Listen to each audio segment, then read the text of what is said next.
कि काश तुम पूछो मुझे क्या चाहिए, काश तुम पूछो मुझे क्या चाहिए, मैं पकड़ूं हाथ आपका और कहूं तेरा साथ चाहिए। कुंती महाभारत के प्रमुख पात्रों में से एक है। उन्हें राजा पांडु की पत्नी और पांडवों की माता के रूप में जाना जाता है। कुंती एक साहसी और निस्वार्थ महिला थी, जिन्होंने अपने पति की मृत्यु के बाद अकेले ही अपने 5 पुत्रों का पालन पोषण किया और उन्हें उनका अधिकार दिलाने के लिए हमेशा प्रेरित करती रही। लेकिन इन सभी गुणों के बावजूद कुछ लोग कुंती की आलोचना भी करते हैं, विशेष रूप से उनके द्वारा कर्ण को जन्म देने के बाद त्यागने के निर्णय को लेकर। कहा जाता है कि कुंती ने कर्ण को जन्म देने के बाद जब गुप्त रूप से गंगा में प्रवाहित कर दिया था। तो आज के इस वीडियो में हम जानेंगे कि कैसे कुंती और सूर्यदेव के बीच संबंध बना और कैसे उनकी एक भूल ने कर्ण को पूरी जिंदगी अपमान और पीड़ा का सामना करने पर मजबूर कर दिया। कुंती यदुवंश के राजा सूरसेन की पुत्री थी, लेकिन उनका पालन पोषण नागवंशीय राजा कुंती भोज ने किया था। बचपन में उनका नाम प्रथा था, पर जब कुंती भोज ने उन्हें गोद लिया तब उनका नाम कुंती रखा गया। एक दिन राजा के महल में महर्षि दुर्वासा का आगमन हुआ। कुंती को अपने पिता से आज्ञा मिली कि वह ऋषि की सेवा करे। कुंती ने पूरे मन से, श्रद्धा से और विनम्रता के साथ ऋषि दुर्वासा की सेवा की। उनके सेवा भाव से प्रसन्न होकर जब ऋषि जाने लगे तो उन्होंने कुंती को एक विशेष वरदान दिया, एक ऐसा मंत्र जिससे वह किसी भी देवता का आवाहन कर सकती थी और उससे एक इच्छित पुत्र प्राप्त कर सकती थी। कुंती ने उस समय बाल्यावस्था में यह वरदान तो स्वीकार कर लिया, परंतु उसे यह आभास नहीं था कि भविष्य में यही वरदान उसके जीवन और उसकी संतान के लिए एक भारी अभिशाप बन जाएगा। समय बीतता गया। एक दिन कुंती अपने कक्ष में अकेली बैठी थी। उसे ऋषि दुर्वासा द्वारा दिए गए मंत्र की याद आई। वह सोचने लगी कि क्या यह मंत्र वास्तव में प्रभावी है, क्या सचमुच कोई देवता प्रकट होंगे। इस विचार के साथ उसने खिड़की से सूर्यदेव की ओर देखा। कुंती ने मंत्र का जाप करते हुए सूर्यदेव का आवाहन किया। कुछ ही क्षणों में सूर्यदेव तेज प्रकाश के साथ उसके सामने प्रकट हो गए। सूर्यदेव ने आश्चर्य से पूछा, हे देवी, आपने मुझे क्यों पुकारा।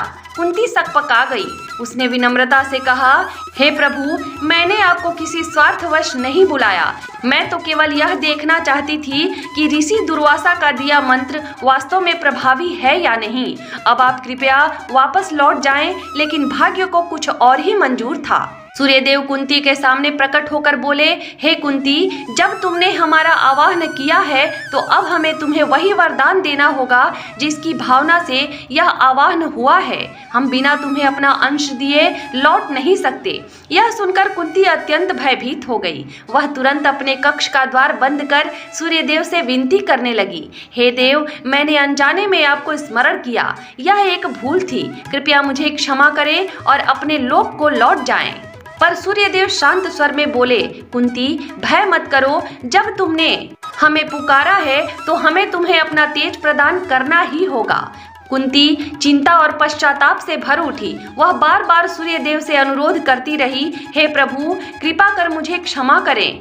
यह सब मुझसे अनजाने में हो गया है। मैं इसे नहीं चाहती थी। तब सूर्यदेव ने गंभीर स्वर में कहा, हे कुंती, भय मत करो। हम तुम्हारे गर्भ में अपना अंश स्थापित करेंगे, लेकिन यह कार्य तभी पूर्ण होगा जब तुम्हारी भी सहमति होगी। बाहरी रूप से कुंती इनकार कर रही थी, किंतु भीतर ही भीतर वह सूर्यदेव के तेज, उनकी दिव्य आभा और प्रभाव से मोहित हो रही थी। एक अनजानी भावना उसके मन में जन्म लेने लगी थी। सूर्यदेव ने आगे समझाया, यदि हम बिना तुम्हें अपना पुत्र दिए लौट गए तो इससे हमारा तेज क्षीण हो जाएगा और हमारा यह प्राकट्य व्यर्थ चला जाएगा। इसलिए हे कुंती, हमें स्वीकार करो, यह ब्रह्मांडीय नियम का पालन है। तब कुंती ने कहा कि अभी तो मैं बच्ची हूँ, इस सूरत में यह कैसे संभव है। सूर्यदेव के ज्यादा अनुग्रह करने पर कुंती ने ना चाहते हुए भी सूर्यदेव के अंश को अपने गर्भ में स्थापित करने के लिए हाँ कह दिया।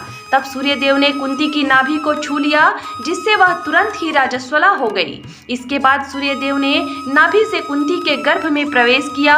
वह मंत्र द्वारा अपने पुत्र कर्ण को स्थापित किया और तुरंत बाहर निकल आए। जाते समय सूर्यदेव ने कुंती से कहा कि कर्ण के जन्म से तुम्हारा कौमार्य भंग नहीं होगा और तुम पवित्र ही रहोगी। सूर्यदेव ने बताया कि यह पुत्र धरती पर कवच और कुंडल के साथ जन्म लेगा और सारी सृष्टि इसको महारथी दानवीर कर्ण के नाम से जानेगी। तब कुंती ने जाते हुए सूर्यदेव से क्षमा मांगी। इस पर सूर्यदेव ने कहा कि इसमें तुम्हारी कोई गलती नहीं है। हम देवताओं में होड़ मची है कि धरती से क्षत्रियों को स्वर्ग कैसे लाया जाए, इसलिए मैंने पहल करते हुए कर्ण को पैदा किया। आगे और भी देवता अपना काम करेंगे। कुंती के मन में सूर्य को देखकर मंत्र बोलने का विचार भी देवताओं ने ही उपजाया था। सूर्यदेव के जाने के बाद कुंती एक तरफ खुश थी, लेकिन दूसरी तरफ उसे चिंता घेर रही थी कि अगर किसी को पता चल गया तो क्या होगा कि एक बिन ब्याही कन्या गर्भवती कैसे हो गई।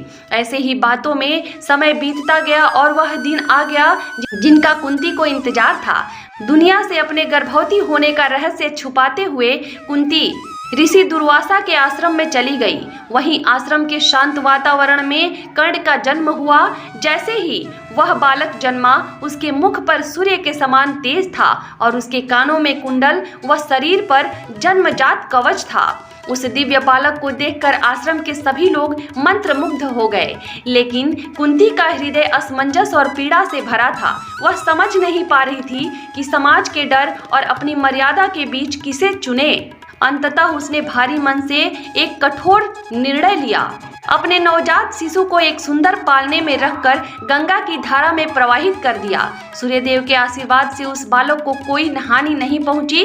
वह बहते बहते एक निसंतान दंपत्ति अधिरथी और राधा को मिला, जिन्होंने उसे स्नेहपूर्वक अपनाया। अधिरथी सूत जाति से थे, इसलिए बालक कर्ण को समाज ने सूत पुत्र कहकर बुलाना शुरू कर दिया। यद्यपि वह जन्म से एक राजकुमार था, लेकिन जीवन भर उसे अपने कुल, अपने अस्तित्व और सम्मान के लिए संघर्ष करना पड़ा।